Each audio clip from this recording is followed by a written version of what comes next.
നിങ്ങളുടെ ഇഷ്ട പരമ്പരകൾ എക്സ്ക്ലൂസീവായി സൺ നെക്സ്റ്റ് ആപ്പിലൂടെ തികച്ചും ഫ്രീ ആയി ഇപ്പോഴേ ആപ്പ് ഡൗൺലോഡ് ചെയ്യൂ. അയാളെ പോലെ സ്വാർത്ഥനായ ഒരാള് ഒരിക്കലും അങ്ങനെ ചെയ്യില്ല. ഗിരിയൻ അയാളെ വിട്ടുപോകുന്നു തോന്നിയപ്പോ അയാൾ ഇറക്കിയ പുതിയ നമ്പർ ആയിരിക്കും ഇത്. നമ്പറോ? എന്റെ മുന്നിൽ വെച്ചിട്ടാ അദ്ദേഹത്തിന്റെ ദേഹത്ത് കത്തി കുത്തി കയറിയത്. അതെല്ലാം നാടകമാണെന്നാണോ നീ പറയുന്നത്? അതെ, ഇനി അതല്ലാന്ന് തന്നെ ഇരിക്കട്ടെ. ഗിരിയേട്ടന്റെ കൺമുന്നില് എന്നെയും നമ്മുടെ കുഞ്ഞിനെയും ഈ വീട്ടിൽ കയറി വന്ന് കൊല്ലാൻ നോക്കിയ ആളാ അയാള്. അയാളോട് ക്ഷമിക്കാൻ ഗിരിയേട്ടൻ എങ്ങനെ മനസ്സ് വന്നു? അത് ഉത്തരവില്ല അല്ലേ? എന്റെ സ്ഥാനത്ത് നിന്ന് ചിന്തിച്ചു നോക്ക്. ഞാൻ ഗിരിയേട്ടനെ വിശ്വസിച്ച് ജീവിക്കുന്നതിൽ എന്തെങ്കിലും അർത്ഥമുണ്ടോ? അച്ഛനായി കഴിഞ്ഞാൽ നന്നാവുന്നല്ലേ ഗിരിയേട്ടൻ പറഞ്ഞത്? ഇതാണോ അതിന്റെ ലക്ഷണം? ഗോപാലന്റെ കൂടെ നടക്കാൻ തീരുമാനിച്ച ഗിരിയേട്ടൻ തെറ്റുകളിൽ നിന്ന് തെറ്റുകളിലേക്ക് യാത്ര ചെയ്യൂ.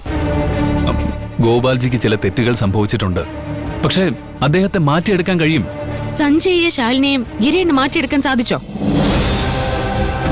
മക്കളുടെ കാര്യത്തിൽ തോറ്റുപോയ ഗിരിയേട്ടൻ അച്ഛന്റെ കാര്യത്തിൽ ജയിക്കുമെന്ന് ഞാൻ കരുതണോ? വീണ്ടും വീണ്ടും ഓരോ അബദ്ധങ്ങൾ കാണിക്കാൻ മാത്രം മണ്ടനാണ് ഗിരിയേട്ടനെന്ന് എനിക്ക് തോന്നുന്നില്ല.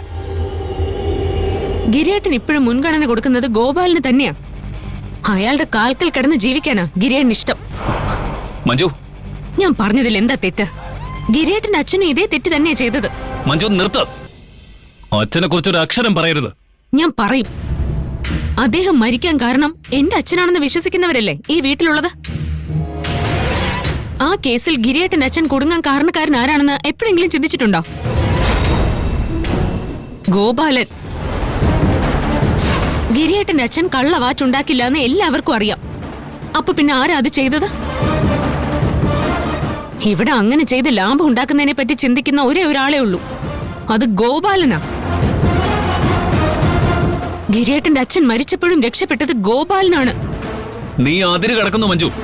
നാട്ടിൽ ആര് മരിച്ചാലും അതിന് ഉത്തരവാദി ഗോപാൽജി ആണെന്നാണോ നീ പറയുന്നത്? ഞാൻ എത്ര വ്യക്തമായിട്ട് കാര്യങ്ങൾ പറഞ്ഞാലും അത് അംഗീകരിക്കാൻ ഗിരിയേട്ടൻ തയ്യാറല്ല. ഗിരിയേട്ടൻ ഗോപാലന്റെ അടിയാളായി തന്നെ തുടരാൻ ആഗ്രഹിക്കുന്നത്. അതെ, അതിനിപ്പോ എന്താ? എനിക്ക് നീ പോലീസ് ജോലി ചെയ്യുന്നത് ഇഷ്ടമല്ല. എന്നിട്ട് നിന്റെ തീരുമാനത്തെ ഞാൻ ബഹുമാനിച്ചില്ലേ? അതുപോലെ എന്റെ തീരുമാനത്തെ നിനക്കും ബഹുമാനിച്ചൂടെ? ഞാൻ ഇടുന്ന യൂണിഫോമിനും ചെയ്യുന്ന ജോലിക്കും ഒരു അന്തസ്സുണ്ട്. ഞാൻ സംരക്ഷിക്കുന്നത് ഈ നാട്ടിലെ ജനങ്ങളെയാ, അല്ലാതെ ഗിരിയേട്ട സംരക്ഷിക്കുന്നത് പോലെ ഒരു കാട്ടുകള്ളനെ അല്ല. മഞ്ജു, സത്യം പറയുമ്പോ ദേഷ്യപ്പെട്ടിട്ട് ഒരു കാര്യമില്ല.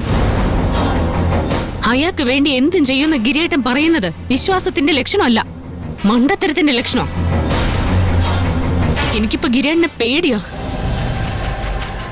നാളെ ഗോപാലൻ പറഞ്ഞ എന്നെ എന്റെ കുഞ്ഞിനെയും ഗിരിയേട്ടൻ കൊല്ലില്ലെന്ന് എന്താ ഉറപ്പ്?